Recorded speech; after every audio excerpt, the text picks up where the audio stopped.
நாங்கள் எக்கோ பாயிண்ட்ல இருந்து திரும்பி ரிட்டர்ன் பண்ணி எங்களுடைய ஹோட்டலுக்கு போறோம். ஸ்டாலினோட நான் இப்ப உரையாடுறேன். அவர் வந்து எங்களுடைய இந்த முன்னாள் மக்களுடைய வாழ்க்கை, அதனுடைய வாழ்க்கை எப்படி பரம்பரையாக எவ்வளவு பேர் இங்க வாழினம்ங்கிறத பற்றி அவர் எங்களுக்கு ஒரு சுருக்கமாக சொல்லுவார்.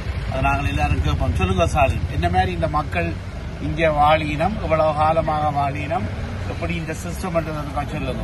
மூணார்னு எடுத்துக்கிட்டீங்கன்னா, மூணார் வந்து ஃபர்ஸ்ட் பாத்தீங்கன்னா தமிழ்நாடா இருந்துச்சு.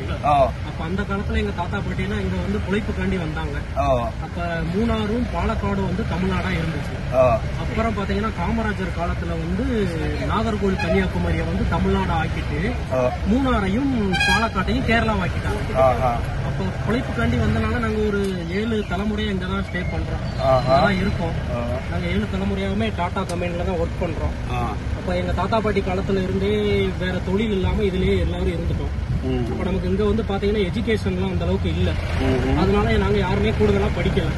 தேவைக்கு மட்டும் இங்க டாடா எங்களுக்கு சொல்லிக் கொடுக்குற அளவுக்கு டாடா ஸ்கூல்ல நாங்க படிச்சுட்டு அதுக்கப்புறம் நாங்க ஏதாவது இந்த டிராவல்ஸ் இல்லாட்டி ஏதாவது காட்டேஜ் லீஸுக்கு எடுக்க இல்லாட்டி ஏதாவது இந்த கெஸ்ட் கூட கைடு போக இந்த மாதிரி தான் நாங்க ஃபீல்டு பண்றோம். ஒரு நாளைக்கு எங்களுக்கு இன்கம் பாத்தீங்கன்னா ஒரு 600 to 700 அந்த மாதிரி தான் எங்களுக்கு இருக்கு. ஒரு ஆக்டிங் டிரைவர் போனோம் அப்படின்னா லோக்கல் சைட் சீன் ஓட்டினா ஒரு நாளைக்கு ஒரு 600 ரூபா அந்த மாதிரி தான் எங்களுக்கு கிடைக்கும். இந்த டாடாவில நீங்கள் வேலை செய்யற ஒவ்வொரு குடும்பத்துக்கும் என்ன ஃபெசிலிட்டிஸ் அவங்க கொடுக்குறாங்க? டாடால நீங்க ஒர்க் பண்றீங்க அப்படின்னா ஒரு 22 ஏஜ் இல்லாட்டி 23 ஏஜ்ல தான் உங்களுக்கு வந்து டாட்டால போய் ஒர்க் பண்ண முடியும். அப்படி நீங்க ஒர்க் பண்ணி கரெக்டா ஒரு 1 இயர் வந்து நீங்க லீவ் எடுக்காம ஒர்க்குக்கு போனா மட்டும் உங்களுக்கு பெர்மனன்ட் ஆக்குவாங்க. அந்த மாதிரி பெர்மனன்டா ஆக்குனாங்க. நீங்க மேரேஜ் பண்ணிருந்தீங்க, உங்களுக்கு ஃபேமிலி இருந்துச்சு அப்படின்னா உங்களுக்கு ஒரு வீடு கொடுத்துருவாங்க. அப்ப அந்த வீட்டுல வந்து நீங்க பாத்தீங்கன்னா முன்னாடி வந்து 58 வயசு வரைக்கும் அந்த வீடு நமக்கு, அது வரைக்கும் நீங்க ஒர்க் பண்ணிக்கலாம். இப்ப உங்களுக்கு நீங்க இப்பதான் புதுசா கல்யாணம் முடிச்சிருக்கீங்க, ஒரு வயசுல ஒரு பொண்ணு இருக்கு, அவங்களை விட்டு நம்ம எப்படி வேலைக்கு போகணும் நீங்க பாத்தீங்கன்னா அந்த பொண்ணுங்களுக்கு இங்க பால்வாடி இருக்கு. நீங்க 7 மணிக்கு நீங்க பிள்ளைங்களை கொண்டு அங்க விட்டுட்டு போயிடலாம். அப்ப நீங்க மார்னிங் வந்து கரெக்டா 7 o'clock வந்து நீங்க ஒர்க்குக்கு போகணும்.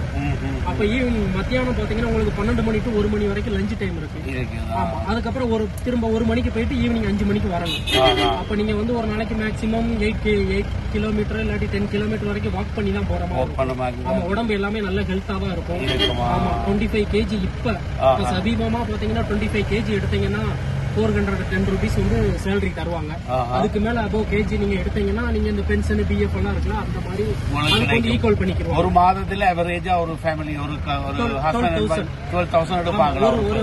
ஒரு ஆள் எடுப்பாங்க. வைஃப் வந்து பாத்தீங்கன்னா 24,000 கிடைக்கும். சரி, அப்ப அந்த பிள்ளைகள் இந்த ஸ்டடீஸ் எல்லாம் டாடா பாத்துக்கிறோம். எல்லாமே டாடா பாத்துக்கிறோம்.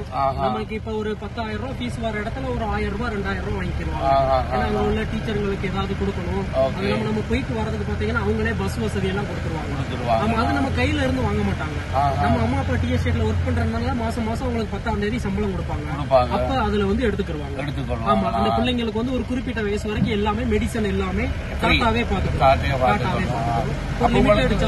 ஒரு வருஷத்துல உங்களுக்கு போனஸ் அப்படி தருவாங்க. போனஸ் கம்பல்சரி தருவாங்க. அந்த தீபாவளிக்கு முன்னாடி அந்த மாசத்துல என்ன ஒர்க் பண்ணிருக்கோமோ அதை அனுசரிச்சு நமக்கு போனஸ் தருவாங்க. இந்த மூணாறுல வந்து மண் சரிவுகள் வருது, மக்கள் இந்த இறப்புகள் அதிகமா இருக்கு.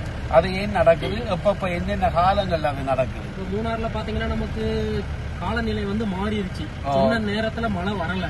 அதனால இப்ப சமீப காலமா நடக்கிறது பாத்தீங்கன்னா உங்களுக்கு ஆகஸ்ட் செப்டம்பர் மாசம் வந்து பாத்தீங்கன்னா ஹெவி ரெயின் இருக்கு. அப்ப அந்த மேகமும் மோதுறதுனாலதான் அந்த நிலச்சரிவு வருதுன்னு சொல்றாங்க. நம்ம அதுல அந்த அளவுக்கு நமக்கு எஜுகேஷன் இல்ல. ஆமா, அந்த மாதிரி நிலச்சரிவு எல்லாம் கம்பல்சரி வருஷத்துக்கு ஒரு தடவை வரும். அதுல எந்த மாற்றமும் இல்ல. இப்ப ஒரு 4 வருஷத்துக்கு முன்னாடி பாத்தீங்கன்னா எங்க ஃபேமிலியில உள்ளவங்க, எங்க அம்மா ரிலேட்டிவா உள்ளவங்களே இந்த இரவிகுளம் நேஷனல் பார்க்கு பின்னாடி ராஜமலைன்னு ஒரு ஏரியா இருக்கு, அது ஒரு டி எஸ்டேட். அங்க இருக்கவங்க ஒரு 70-80 பேர் எங்க ஃபேமிலியில உள்ளவங்க எல்லாம் இறந்துட்டாங்க. அதுல ஒரு 40 பேரை மேலதான் எடுக்க முடிஞ்சிச்சு. மத்தவங்க யாரையுமே எடுக்க முடியல. அதுக்கு கம்பெனியே இடம் கொடுத்து அவங்களுக்கு அந்த இறந்த இடத்துல ஒரு எங்களுக்கு வருஷம் போய் அவங்கள பாக்குற மாதிரிக்குள்ள எல்லாமே பண்ணி தந்துருக்காங்க. நாங்க வருஷம் கம்பல்சரி அங்க போய் அவங்களுக்கு இது பண்ணிட்டு தான். அதுக்கப்புறம் பாத்தீங்கன்னா காலநிலைன்னு சொல்லியாச்சுன்னா நவம்பர் டிசம்பர்ல வந்து பாத்தீங்கன்னா ஃபுல் -டிகிரி கோல்டு. தொடர்ந்து மழை பெஞ்சு கொண்டு இருந்தது ஒரு 4 மாதம் 5 மாதம். எப்படி மக்கள் தொழிலுக்கு போவாங்க? எப்படி இப்ப என்னதான் ஹெவி ரெயின் பெஞ்சாலுமே டாட்டால வந்து ஒர்க் இருக்கு. ஒர்க்குக்கு நம்ம போகலாம். இங்க வந்து நமக்கு வந்து வாரத்துல திங்கள் டு சனிக்கிழமை வரைக்கும் நமக்கு ஒர்க் இருக்கும். சனிக்கிழமை வந்து பாத்தீங்கன்னா ஆஃப் டே 1 மணிக்கெல்லாம் விட்டுருவாங்க. ஞாயிற்றுக்கிழமை நமக்கு லீவு தான். நம்ம வாழ்க்கைக்கு நமக்கு பொருளாதாரம் தேவை அப்படிங்கிறப்ப நம்ம வேலைக்கு போய் தான் ஆகும். ஆமா, கட்டாயப்படுத்தி நம்மள வந்து யாருமே இது பண்ணல. நம்ம பொருளாதாரத்துக்கு நம்ம பிள்ளைங்களை படிக்க வைக்கணும், நம்ம வாழ்க்கைக்கு தேவையான பொருளை எல்லாத்தையும் வாங்கணும் அப்படிங்கறதுக்காண்டி நீங்க வேலைக்கு போகணும். சமீபத்துலதான் டாடா இந்த ஓனர் இறந்து போனாரு. அப்ப அந்த மக்களின் மனநிலை எப்படி இருந்தது? மனநிலை எப்படி இருந்துச்சுன்னா இதுக்கப்புறம் நம்ம என்ன செய்ய போறோம்? அந்த நேரத்துல பாத்தீங்கன்னா உங்களுக்கு இந்த மாஞ்சோலை அந்த மாதிரி எஸ்டேட்ல டி எஸ்டேட் எல்லாம் காலி பண்ணாங்க. ஏன் காலி பண்ணாங்கன்னா எல்லாம் வனபூமி ஆச்சு. இப்ப இது வந்து டாடா கையில இருக்கிறப்போ எங்களை யாருமே எதுவுமே பண்ண முடியல. இப்ப டாடா போயிட்டாரு, இதுக்கப்புறம் இது வனபூமி ஆகுமா அப்படிங்கிற ஒரு டவுட்ல தான் வாழ்றோம். இருக்கிற வரைக்கும் இருப்போம் அப்படிங்கிற மாதிரி நாங்க இருக்கோம். இப்ப எங்க அம்மா அப்பாவுக்கு இந்த லைஃப் முடிகிற வரைக்கும் இந்த 60 வயசு வரைக்கும் இங்க நாங்க ஒர்க் பண்ணிட்டு அதுக்கப்புறம் எங்க சொந்த ஊரான தமிழ்நாட்டுக்கு தான் நாங்க போறோம். சரி, இப்ப நீங்கள் ஒரு இந்த வெஹிக்கிளை வச்சு சஃபாரி ட்ரிப் செய்றீங்க. அப்ப ஒரு நாளைக்கு நீங்கள் போனால் உங்களுக்கு 2000 rupees கிடைக்குது. அதுல நீங்கள் அங்க உங்களோட ஏஜென்ட்டுக்கு மிச்சம் கொடுத்து உங்களுக்கு ஒரு 600 rupees கிடைக்குதுன்னு சொல்றீங்க. ஒவ்வொரு நாளும் உங்களுக்கு அந்த ட்ரிப் கிடைக்குமா? இப்ப நம்ம மூணார்ல பாத்தீங்கன்னா 4 டைரக்ஷன் இருக்கு. 4 டைரக்ஷன்ல மூணார்ல ரொம்ப இம்பார்ட்டன்டான டைரக்ஷன் அப்படின்னு பாத்தீங்கன்னா மாட்டுப்பட்டி டைரக்ஷன். இதுல நம்ம எக்கோ பாயிண்ட் வரைக்கும் வந்தா தான் நம்ம அந்த 2000 பே பண்ணுவோம். இதுல டாப் ஸ்டேஷன் ஒரு இடம் இருக்கு. எக்கோ பாயிண்ட்க்கு அப்புறம் ஒரு 3 பாயிண்ட் இருக்கு. அங்க போனோம் அப்படின்னா நார்மல் டயத்துல நாங்க 2.5 சார்ஜ் பண்ணுவோம். சீசன் டயத்துல வந்தீங்கன்னா கம்பல்சரி நாங்க 1000 rupees எக்ஸ்ட்ரா தான் சார்ஜ் பண்ணுவோம். ஏன்னா நமக்கு ஃபுல் அண்ட் ஃபுல் இது ஒன் வே ரோடு. பெரிய வெஹிக்கிள் எல்லாம் வந்து ஃபுல் டிராபிக்.